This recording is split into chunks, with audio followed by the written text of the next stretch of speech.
ใจแหละก็จะขอบใจน้องหลายแหละที่ว่าเขาไปให้เอื้อยนะนะเอื้อยขอโทษที่ว่ามันเป็นจังซี่ขอโทษที่ว่าน้องตรงไหนมาอุกใจย้อนจังซี่น้องก็อุกใจพอแห้งนะย้อนแม่เพิ่นก็ป่วยแล้วก็ยังมาอันนี้อยู่ขอบใจหลายๆเด้อน้องมีแต่เอื้อยอยากขอบใจเจ้าหั่นแหละ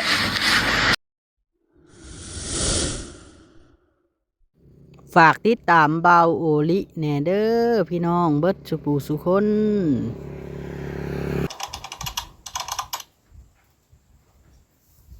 อ่ะสบายดีเด้อกับสบายดีพี่น้องเบิดสุปูสุคนเบิดสุหมองสุบอนพี่น้องเนาะก็อ่านคลิปที่ได้เบิ่งไปก็คือเป็นคลิปของบ่าวเตียงทองซาแนลพี่น้องเนาะก็คือคลิปเพิ่นลงอัน2 มื้อแล้วล่ะพี่น้องเอ้ยเนาะเป็นคลิปเสียงของผู้ใหญ่ใจดีเพิ่นได้ส่งมาขอโทษทั้งบ่าวเตียงเนาะสาเหตุที่ได้บอกให้บ่าวเตียงนะเข้าไปหา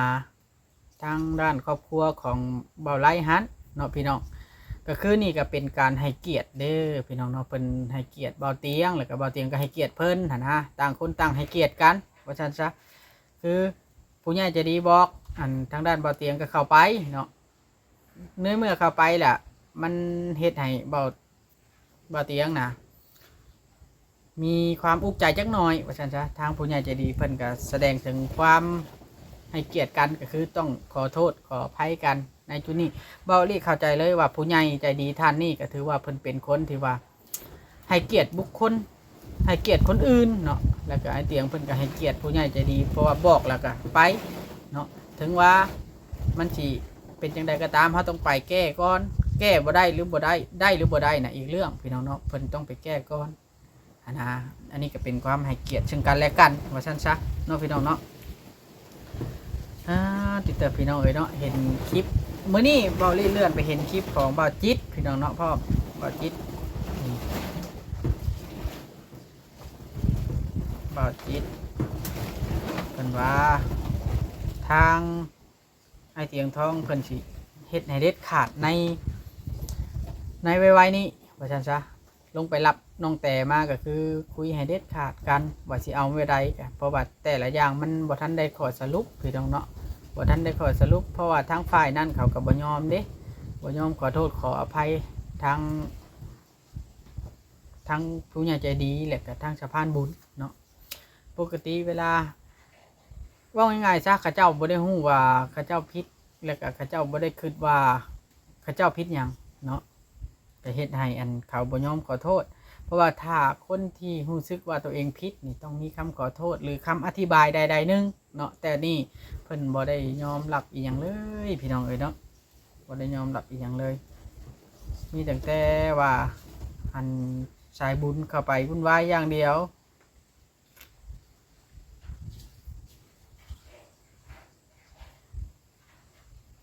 นี่เดี๋ยวคิดว่าสายบุญนะเข้าไปวุ่นวายอย่างเดียวพี่น้องเนาะตอนนี้นะผู้ใหญ่แต่ละท่านนี่ผู้ใหญ่ที่ซอยครอบครัวนี่เริ่มปวดหัวพี่น้องต้องปวดหัวเลยแหละ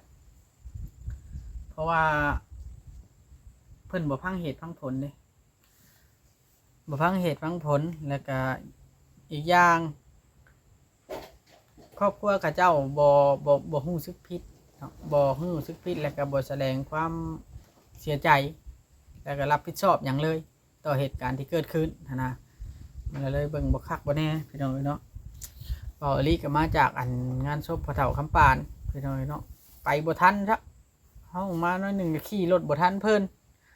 ขี่รถไว้หลายพี่น้อง3-4-5 คนนี่แหละไปเผาเพิ่นก็ได้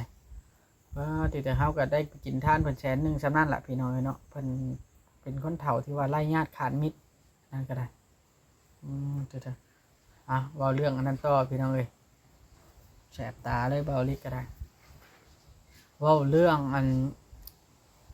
ครอบครัวนี่ต่อเลยพี่น้องเนาะเขาก็ยังฮู้คือกันได้พี่น้องเนาะว่าบัตรน้องแต่มาแล้วเพิ่นสิตัดสินว่าได้ในเมื่อชื่อลักๆน่ะเป็นชื่อของ2 คนในตอนนั้นก็คือลักๆเลย 2 คนแล้วก็มีชื่ออันเพิ่มเติมเข้ามาคือน้องติ๊กน้องตุ๊กน้องมิกฮะ3รวมแล้วเป็น5แม่นบ่พี่น้องบ่ฮู้ว่าเพิ่นสิคิดจังไดปกตินะต้องเสียสละให้กันอยู่แล้วแต่บ่ฮู้ว่าเป็นหยังทั้งที่เพิ่นก็ให้น้องไซเพิ่นอยู่แต่ว่าก็เขาบ่อยู่เนาะทั้งที่ตะกี้นะ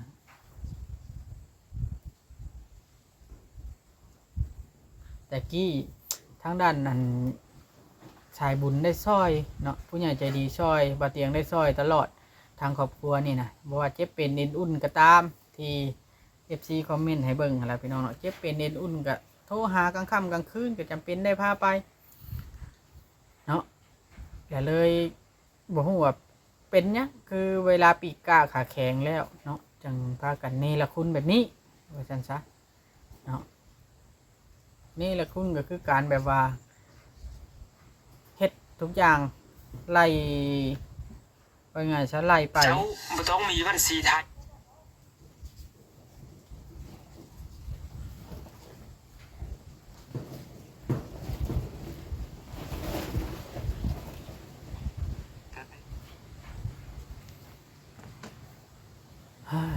แล้วไปเฮ็ดแบบนั้นนะทำลายความรู้สึกกัน ก็คือทางด้านอันเห็นคลิปของเบาจิตเนาะเราเล่าสู่ฟังเราได้คุยกับเบาเตียงว่าถ้าจบเรื่องนี้แล้วนะทางเบาเตียงทองเพิ่นสิบ่เข้าไปยุ่งอีกคืออันถ้าไผเข้าไปยุ่งเนาะถ้า YouTube ท่านใดเข้าไปยุ่งก็คือให้แก้ปัญหาเองเพราะว่าอ้ายเพิ่นนะพอแล้วนะเสียความรู้สึกมากพอแล้วก็แม่นความอ้ายเพิ่นได้พี่น้องเอ้ยเนาะเพราะว่าเสียความรู้สึกมากพอแล้วทางทีมงานทุ่มเฮาก็สิบ่ได้เข้าไปคือกันเพราะว่าเข้าไปก็ในเมื่อเขาบ่ต้อนรับเลยใครกล้าเข้าไปเนาะพี่น้องเนาะเข้าไปก็ถือเขาตีแล้วเขาบ่กล้าต้อนรับขนาดบ่เตียงแท้ๆยังคิดถึกเขาตีนำประชาแท้เฮานี่นะเข้าไปเขาแฮงนั่นแล้วเขาแฮงหายแล้วเนาะพี่น้องทุกอย่างนะมันความวุ่นวายบ่ได้เกิดจากอันชายบุญเลยจากคือเบื้องแต่ละคนเนาะพี่น้องที่ซอยผ่านมาเพิ่นซอยผ่านมาก็คือสาวนางเนาะสาวนางเป็นตัวอย่างเลยสาวนางบ้านดงเฮียนี่ก็เพิ่นก็อยู่เหมาะๆแม่ๆเพิ่นไปปลูกผักปลูกอันนั้นเพิ่นไปเนาะเดี๋ยวนี้เพิ่นก็บ่ได้วุ่นวายเสียงเวลาเข้าไปหาเพิ่นก็เว้านัวหัวม่วนยิ้มหัวธรรมดาแต่อันนี้นะมันเป็นการแย่งชิงพี่น้องเนาะแย่งชิงเป็นการแย่งชิงมูลมังถังขยะกันว่าซั่นซะแย่งชิงโดยที่ผู้บ่เกี่ยวข้องนะครับมาผู้บ่เกี่ยวข้องก็คือเมียของบ่าวไล่หันพี่น้องเนาะเพิ่นบ่เกี่ยวข้องได้เพิ่นในเมื่อเพิ่นบ่มีชื่อในจุดนั้นเด้แล้วก็มีพ่อแม่ของบ่าวไล่หันแล้วมาเว้าแทนลูกทุกอย่างว่าซั่นซะก็เลยแบบผู้ที่บ่มีชื่อนะว่าเว้าแทนลูกทุกอย่างแล้วมันเลยมีความขัดแย้งกันว่าซั่นซะเนาะทางผู้ใหญ่ใจดีเพิ่นก็อยากทวงความยุติธรรมให้เด็กน้อยคือน้องตุ๊กอายุ13 ปีคือว่าแหละ13 ปีแล้วมีท้องแล้ว6-7 เดือนแล้วพี่น้องเนาะใกล้สิคลอดเต็มที่เพิ่นก็ว่าอยากให้อยู่บ่อนดีๆแน่เวลาคลอดลูกออกมาจังสิบ่ได้ลำบากเวลายามหนาวเด้พี่น้องจังหน่อยนี่บ่โดนก็ฮ้อนยามหนาวยามฝนตกฟ้าลงเด้สิอยู่จังใดหั่นน่ะมีลูกน้อยเนาะแต่ว่ามีเรื่องอันนี่ขึ้นมาบัดนี้มีเรื่องอันทางพี่อ้ายทางลุงนี่เอาเมียใหม่มาอยู่เฮ็ดให้บัดน้องตุ๊กก็อยู่บ่ได้บัดแก้ปัญหาที่ดีที่สุดก็คือเบาหลีเคยเว้าไปหั่นล่ะแก้ปัญหาที่ดีที่สุดนะก็คือให้ผู้บ่เกี่ยวข้องน่ะออกไปให้ผู้เกี่ยวข้องน่ะเข้ามาอยู่น่ะก็ถูกต้องแหละมันก็สรุปได้ในบ่อนเดียวนะแต่ว่าทางปู่ทางย่าเพิ่นก็ยืนยันเนาะทางปู่ทางย่าพ่อแม่ของบ่าวไร่ยืนยันว่าเขาอยู่บ่ได้แนวใดเขาก็อยู่บ่ได้เขาอยากอยู่เองเขาอยากลงอยู่กระตูบเองอันนี้นี่เว้ายากเด้อพี่น้องบ่มีไผดอกในโลกที่บ่อยากอยู่บ่อนงามว่าซั่นซะที่อยากอยู่กระตูบบ่มีนะเบาดีว่าถ้าเลือกได้แต่ละคนก็ต้องขึ้นอยู่ว่างมันแน่นหนาแล้วก็มันสบายกว่าเพราะฉะนั้นฝนตกผ้าลงก็บ่ได้แล่นลบนะเพราะว่าทางเพิ่นยืนยันทางอันผัวน้องตุ๊กก็ยืนยันตลอดเลยว่าน้องอยากอยู่เองเพิ่นว่าเนาะบ่ได้เกี่ยวกับไผน้องอยากอยู่เองบ่ได้เกี่ยวกับไผก็เลยเฮ็ดให้แบบว่าปวดหัวบาดนี่ สุดท้ายนะเป็นแบบคือน้องกระตุกนี่เป็นลูกไก่ในกำมือของ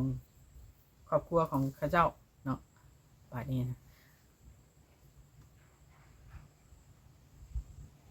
ทางอัน FC เพิ่นก็คอมเมนต์ต่างๆนานาว่ามันทางด้าน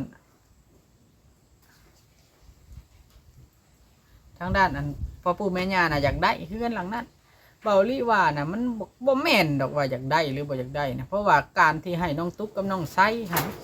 มันก็เป็นการได้เลยดิเฮือนลูกก็ซ้ำเฮือนพ่อเฮือนแม่แล้วพี่น้องเอ้ยสิอยากได้แบบใดล่ะคนใดก็ลูกคือกันน้องไส้ก็ลูกน้องไล่ก็ลูกนะให้น้องตุ๊กกับน้องไส้ก็ได้คือกันนะมันก็ซ้ำได้แล้วพี่น้องเอ้ยสิได้ก็ได้แหละเนาะพี่น้องในเมื่อของลูกตัวเองก็ซ้ำของตัวเองคือกันเนาะลูกได้นะบ่ว่าบุคคลใดก็ต้องดีใจนะแต่ว่าก็เลยบ่เข้าใจว่าอยากให้ผู้เดียวเท่านั้นบ่ได้ถึงมันบ่คือนะมันบ่ถูกต้องในตอนนี้ผู้ใหญ่ใจดีเพิ่นก็เลยเห็นอันนั้นเนาะเห็นมันบ่ถูกต้องอาจารย์ชักก็เลยบอกให้อาเตียงทองนะเข้าไปเรื่องราวมันน่ะสำนั้นดอกพี่น้องเข้าไปก็พอเด็กว่ามันเกิดเรื่องแบบนี้กับทางผู้ใหญ่เพิ่นก็แชทมาขอโทษได้เห็นถึงความให้เกียรติกันให้เกียรติซึ่งกันและกันของเพิ่นพี่น้องเนาะต่างคนต่างให้เกียรติกันนี่แหละคนเฮาเกิดมาพี่น้องเอ้ยเกิดมานี่เท่าเทียมกันให้เกียรติกันว่าซั่นซะเฮาสิมีแต่คนหักคนแพงกันเฮารู้จักให้เกียรติกันการเว้ากันจาให้เกียรติกันบ่เว้าแนวมันบ่ดีต่อกันนะพี่น้องเนาะพี่น้องเอ้ยเนาะจักเพิ่นสิยามใดสิฮู้สึกตัวทางด้านอันนั้นนะที่จริงนะเรื่องราวนะมันจบแล้วจบบ่อนว่าทั้งพ่อทั้งแม่ทั้งเบาไล่เบาไส้นี่ว่าสิบ่อยู่เฮือนหลังนั้นแล้ว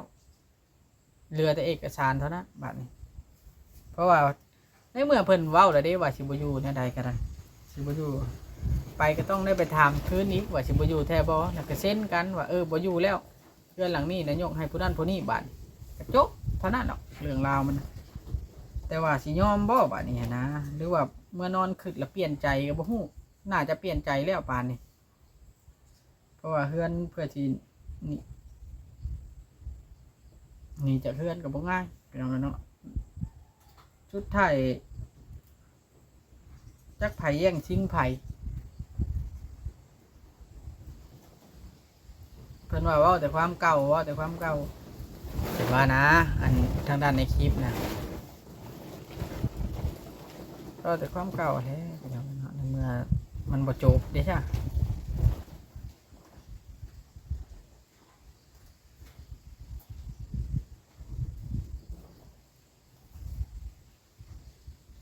เรื่องมันบ่จบเนาะพี่น้อง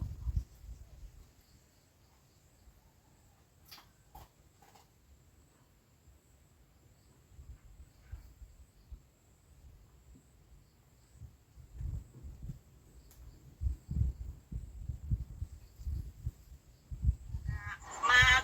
เช่นมาอย่างไรเขาซะเช่นบอกเช่นอย่างไรไปทานชิเป็นให้ไปก็แม่นว่าอยากอูจักให้มันแล้วแม่ชีบอกกับกันจะตั้งเพิ่นมาทางนั้นเมื่อเพิ่นมาเช่นให้นะแม่นเพิ่นให้ไผเพื่อนหลังนั่นนะก็บินนะอยากให้มันแล้วเพราะว่าแม่ที่ต่อเพิ่นบ่ได้ให้ลูกประสานให้ก็ได้บ่ก็เรื่องการเอาอย่างเช่นบ่เถียงมาแล้วเพิ่นต้องสอนถ้ามีเพิ่นเข้าบ่ถึกแล้วก็แล้วกันบ่มี โอ้ยถ้ามึงคิดเรื่องกันจักได้แหละเนาะทีมงานน่ะได้คุยกันกับทั้งน้องแต่เพิ่นเด้อน้องเด้อแต่ว่ายังบ่ทันได้ขึ้นมาเพราะว่าน้องแต่ยังบ่ทันมาทั้งไอ้เตียงต้องรอถ่าน้องแต่ก่อนหั่นนะน้องเอ้ยใจเย็นไอ้เตียงเราแห้งอยากให้มันจบเลยเนาะแม่นไอ้เตียงเราแห้งอยากให้มันจบหั่นนะว่าจังไดอยู่กับป้าตอนนี้เนาะขึ้นไปนอนอยู่ตอนนี้เจ้าไปอยู่พุ่นบ่ไปอยู่เพิ่นได้เองเนาะต้องใหญ่ชั่วโมงเลยเฮ็ดจังได๋ซะน้องเอ้ยตามที่เพิ่นบอกก่อนเด้อนี่พี่น้องเนาะเป่าลิได้พังลูกคลิปนี่นะแต่ว่าเปิดทู FC พักที่แรกนะว่าบ่เอาแล้วผัดว่าเร่งรัดบัดนี้นะใจร้อนเนาะ เร่งรัด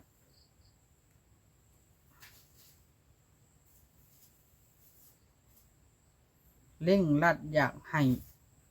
มาเว้าให้มันจบว่าซั่นซะเร่งรัดมันอยากให้มาเว้าให้มันจบเฮ้ยบ่มีไผบ่อยากให้จบดอกเนาะพี่น้องเนาะคือบ่เตียงเราหิงฟ้าวแล้วเราหิงเมื่อยแล้วขับรถบ่ไกลๆเพื่อไปเอาน้องแต่มาน้องแต่ก็จักจังใดแล้วก็เนาะพี่น้องว่าไปซื้อขายอยู่น้ำพอลังเถื่อก็ได้จักเว้าไปได้กระดอกกระแดกเนาะต้องพิสูจน์หลายๆอย่างพี่น้องเนาะแล้วก็เรื่องอีกเรื่องหนึ่งก็คืออันนี้ก็แสดงความคิดเห็นเด้อพี่น้องเฮาบ่ได้เว้าว่าไผผิดไผถูกดอกก็คือขายดินอยู่บ้านดงมะแง้วเนาะทั้งที่เจ้าของก็บ่มีบ่อนอยู่แล้วล่ะพากันไปขายซ้ำก็บ่ฮู้ว่าเป็นหยังเพิ่นจังขายเพิ่นอาจสิมีความจำเป็นบ่หรือว่าจังใดเนาะบ่เข้าใจตัวนี้ก็ได้ขายมาเฮ็ดบุญหาแม่บ่หรือว่าจังใดบ่เข้าใจคือกันตัวนี้ก็เนาะพี่น้องเนาะทั้งที่เจ้าของบ่มีบ่อนอยู่ว่าซั่นจ้ะคันมีบ่อนอยู่บ่อนเช่าก็ยังใครตัวนั้นน่ะแต่ว่าอันนี้จักเป็นคือจังใดเนาะพี่น้องเนาะกันบ่จักความสิว่าเลยเบาลีเนี่ยเนาะพี่น้องเนาะมีแต่ติดตามรุ่นน้ำกันตอนนี้กับทางด้านบ่อเตียงทองให้เตียงเพิ่นลงไปเอาสาวแต่ฉันจะอยู่อันตั้งแข้งพุ่นละพี่น้องน่าจะอยู่ตั้งแข้งไกลพอสมควรแต่ว่าก็ต้องจำเป็นต้องได้ไปเพราะว่าสาวแต่เราบ่มีรถมาหรือว่าจังใดละมีเงินจ้างค่ารถบ่หรือว่าจังใดเนาะพี่น้องไกลก็ต้องได้ขับรถไปหาต้องขับรถไปเอาในเมื่อมันจำเป็นนะเด้พี่น้องพี่น้องสำหรับคลิปนี้นะเบาลิสิได้ขอตัวก่อนพี่น้องมีแต่ว่าติดตามเบิ่งน้ำกันพี่น้องว่าเรื่องราวมันสิจบแบบใดเนาะต้องเด็ดขาดแล้วรอบนี้พี่น้องเลยเนาะต้องเด็ดขาดแล้วนักกว่ายายเพ็ญเพราะว่ายายเพ็ญยังว่าเป็นแต่เล่าผู้เดียวอันนี้เบิดเทือนเขาเนาะโอเคพี่น้องจังใดก็อยู่ดีมีแห้งบัดนี้เบาลิถ้าเบาลิว่าผิดพลาดประการใดก็ต้องขอโทษขออภัยเด้อจังใดก็อยู่ดีมีแห้งความเจ็บจะได้ความไข่จะมีสบายดีพี่น้อง